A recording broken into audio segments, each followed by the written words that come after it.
She was home by 9:30. She was always home by then on Thursday, sometimes a little earlier. Couldn't be too careful. When he came home from his lodge meeting, it was always 10, 15. You could check your watch by it. Her father had dragged him into the affair. He had agreed only to give them both pleasure. But after he joined, he found he enjoyed civilian service. He was so good at organizing fundraisers and social events that he was elected to the council. As chairman of the scholarship committee, he worked long and hard to gain support and secure money for the project.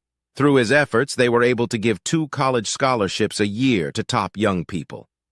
When he came home, she made sure she was clean and presentable. Sometimes she was in bed, but often she waited up and they talked about the day before, how the scholarship fund was going, and the trivial things married people chat about before bed. Sometimes they made love, but usually they just snuggled together until they fell asleep. The first telltale sign that came when she pulled into the driveway. She couldn't get into the garage. His car was parked at an angle blocking both doors. When she got out, she was overcome with a sense of unease. He'd spoken to her just a few minutes ago, and she'd told him she was home. Man, she loved this house. Firmly believing that the best life could only be in an apartment, she'd let him talk her into moving here, then they'd rented. It was a fairly new 3-bedroom house with a small lot. The key to the purchase was the porch, completely on all sides of the house. There were also swings under the ceiling fans. They often sat under them, swaying slightly, enjoying the warm summer nights. She was perceptive enough to realize what he was up to. It was a family home. In her imagination, she could even see the swings and kiddie pool in the backyard. One of the happiest moments of her life had happened last month when they were laying out a new flower bed. She threw some soil at it to get his attention. "Hey, you. Hey, did I miss something? No, I just needed to tell you I'm ready." "No, you're not.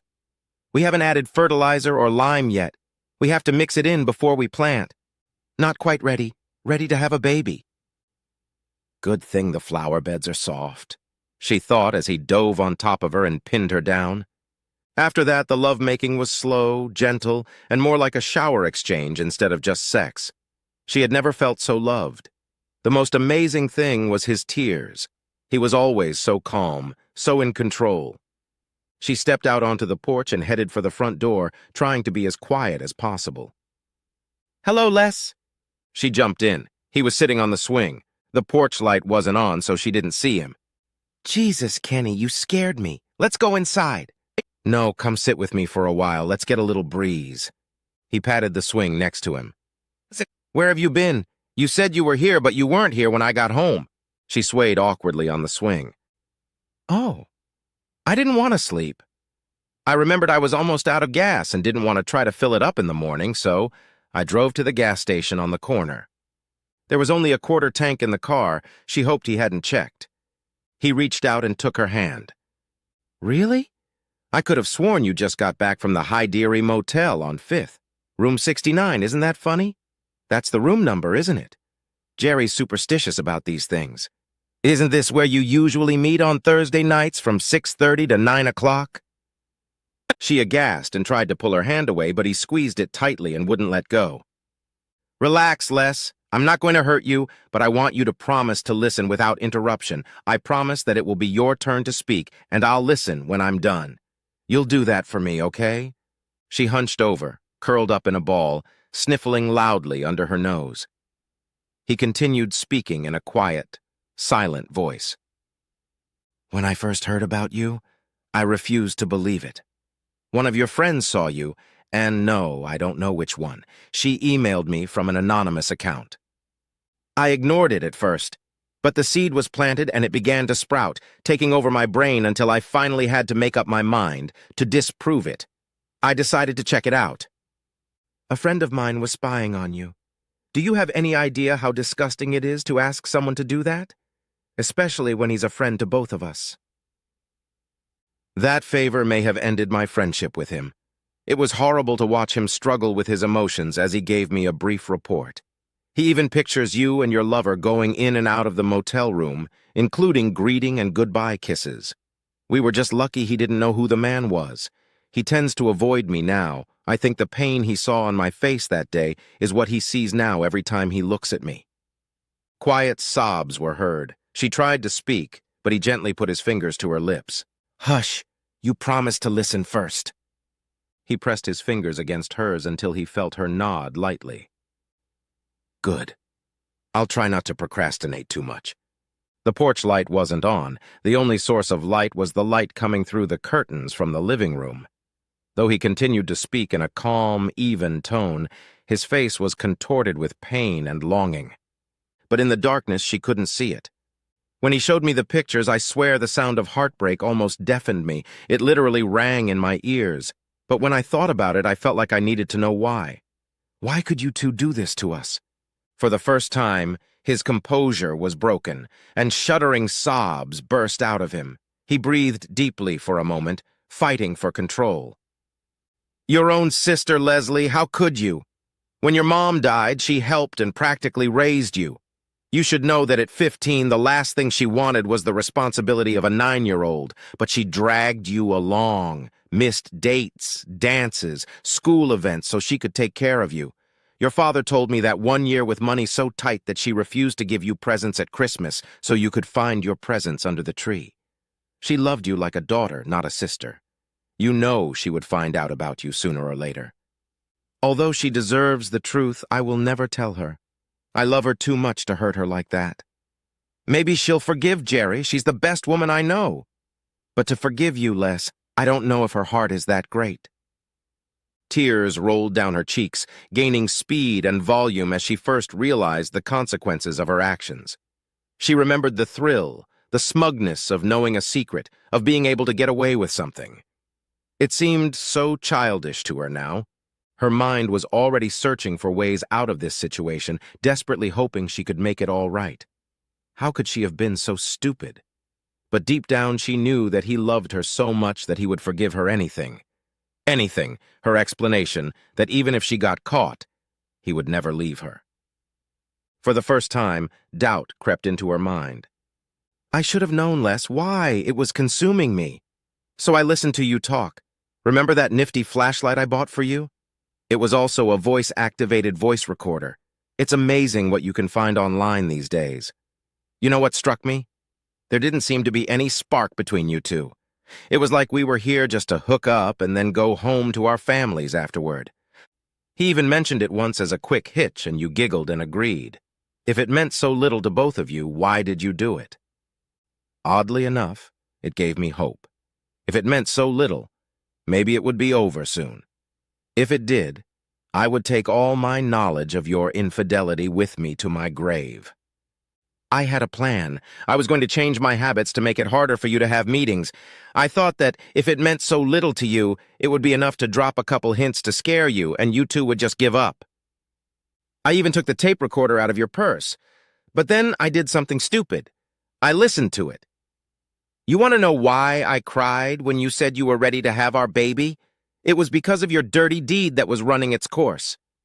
He stopped to catch his breath a little. He took her hand and shook it a little, silencing her as she tried to speak, reminding her that she would get her chance later. After a while, he continued. "Then I listened to that damn tape. It was your undoing, Les. I heard you tell him it was the last time. When did he say, 'That's it'? I swear I heard angels, but it was demons gnashing their teeth in joy. If you can't remember your answer, I still have your recording." He pressed a button on the recorder, and she heard the end of her world in her own words. "Of course she didn't, Jerry. Long enough to get pregnant. I love him, and I want to make sure the baby is his. 2 weeks after the doctor confirms I'm pregnant, you'll be back in the saddle. We may have to see each other more often. All my friends say that being pregnant gets you excited all the time. Just rejoice. Kenny will be there to correct the weakness." Even in the dark, Kenny could see the pallor of her face. The rapid, shallow breathing indicated the beginning of hyperventilation.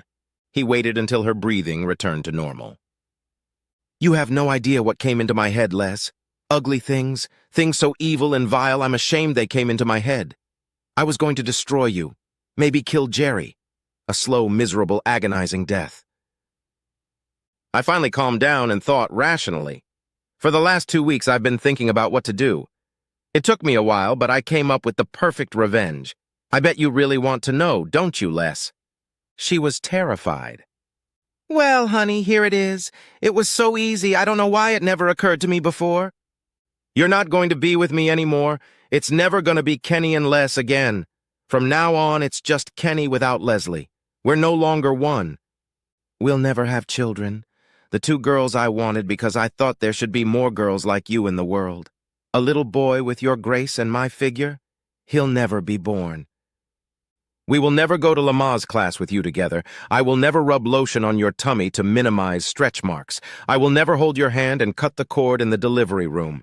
A child's life, guiding them through kindergarten, middle school, high school, graduation, and college will never happen. No talking about the birds and the bees, no celebrating sports victories, comforting them when they lose, no driving lessons, no sleep loss when they first start dating, no grandchildren either. When your hands are shaking so badly you can't cut the cake celebrating your golden anniversary, I won't help you there. You will never be able to make me sad, and I will never be able to make you sad when one of us finally leaves.